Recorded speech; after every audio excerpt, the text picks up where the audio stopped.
Welcome to D R smart school online classes. आज की class आपकी political science chapter number 2 class 11th। Chapter name Bharat संविधान में अधिकार। क्वेश्चन नंबर 1, अधिकारों का घोषणा पत्र किसे कहते हैं? संविधान द्वारा प्रदत्त और संरक्षित अधिकारों की सूची को अधिकारों का घोषणा पत्र कहते हैं। किसी एक व्यक्ति के नागरिक अधिकारों को अन्य व्यक्ति या निजी संगठन से खतरा है, इस स्थिति में खतरे में सुरक्षा कौन सा प्रदान करेगा? सरकार प्रदान करेगी। मोतीलाल नेहरू समिति का क्या थी? 1928 में स्वतंत्रता सेनानी मोतीलाल नेहरू द्वारा अंग्रेजों से भारतीयों के लिए अधिकारों के घोषणा पत्र के माध्यम से नेहरू समिति कहा गया है। Question number 3। क्वेश्चन नंबर 4, सामान्य अधिकार किसे कहते हैं? वे अधिकार जो साधारण कानूनों की सहायता से लागू किए जाते हैं उनको सामान्य अधिकार कहते हैं। मौलिक अधिकारों से क्या अभिप्राय? क्योंकि वे व्यक्ति के बौद्धिक, नैतिक और आध्यात्मिकता विकास में सहायक होते हैं। दक्षिण अफ्रीका संविधान कब लागू हुआ? दिसंबर 1996 में दक्षिण अफ्रीका संविधान लागू हुआ। दुनिया में संभवतः सबसे अधिक व्यापक अधिकार किस नागरिकों को मिले हुए हैं? दक्षिण अफ्रीका के नागरिकों को सबसे अधिक व्यापक अधिकार मिले हुए हैं। क्या मौलिक अधिकार पूर्ण अधिकार है? नहीं, यह पूर्ण नहीं। कुछ विशेष परिस्थितियों में आपातकाल के समय जैसे इमरजेंसी में इसको निलंबित किया जा सकता है। भारतीय संविधान के किस भाग में मौलिक अधिकारों का भाग 3 में मौलिक अधिकारों का वर्णन है? कौन सा अनुच्छेद ये कहता है कि भारत आरक्षण जैसी नीति को समानता के अधिकार के उल्लंघन के रूप में नहीं देखा जा सकता? अनुच्छेद 16 का 4 भाग है, जो उसमें बताया गया है कि आरक्षण को जो है सामान्य अधिकारों का उल्लंघन नहीं है। समानता, वैसे समानता का अधिकार है सभी को, लेकिन आरक्षण में कुछ छूट देकर SC ST OBC को आरक्षण प्रदान किया जाता है। निवारक नज़रबंदी किसे कहते हैं? किसी व्यक्ति को इस आशंका के आधार पर गिरफ्तार करना कि वह कोई गैरकानूनी कार्य करने वाले से निवारक नज़रबंदी कहते हैं। परमादेश का क्या अर्थ है? अर्थ है हम आदेश देते हैं कि निचली अदालत अथवा किसी व्यक्ति को अपने कर्तव्य के लिए मजबूर करना।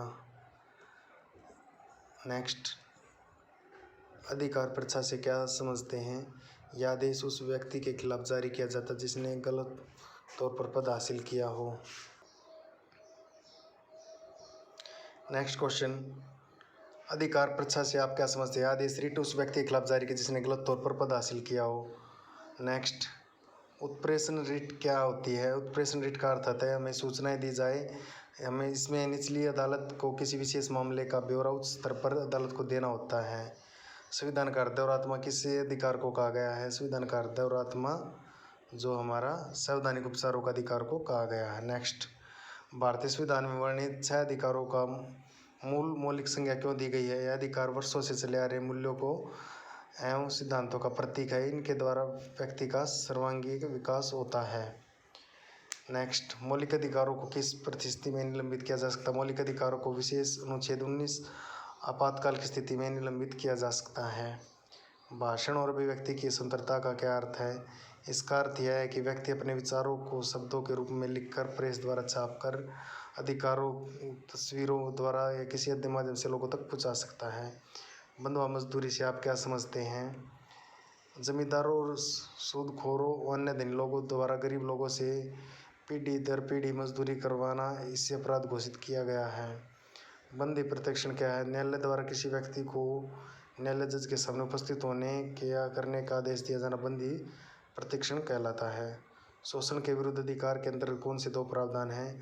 अनुच्छेद 23 पर सकारात्मक जिम्मेदारी डालता है, वह व्यक्तियों के व्यापार तथा बेकार एवं बंधुआ मजदूरी पर लगाए गए प्रतिबंध हैं। अनुच्छेद 14 में क्या किया गया है? 14 में राज्य 14 वर्ष से कम आयु के बच्चों को खदानों, कारखानों और खतरनाक काम पर रोक लगाई है। मौलिक अधिकारों के 2 महत्व। मौलिक अधिकारों से क्या होगा कि नागरिकों का जो विकास के लिए महत्वपूर्ण होगा और भारतीय लोकतंत्र का आधार है। कानूनी अधिकार कौन से होते हैं? कानूनी अधिकार वे अधिकार होते हैं जो किसी देश के संविधान में सूचीबद्ध कर रखा है, जिसके उल्लंघन पर उल्लंघनकर्ता को सजा मिलती है। इसको हम कानूनी अधिकार बोलते हैं। क्या नीति निर्देशक तत्व न्याय संगत है? नहीं, नीति निर्देशक तत्व न्याय संगत नहीं है, इसके उल्लंघन पर आप न्यायालय नहीं जा सकते हैं।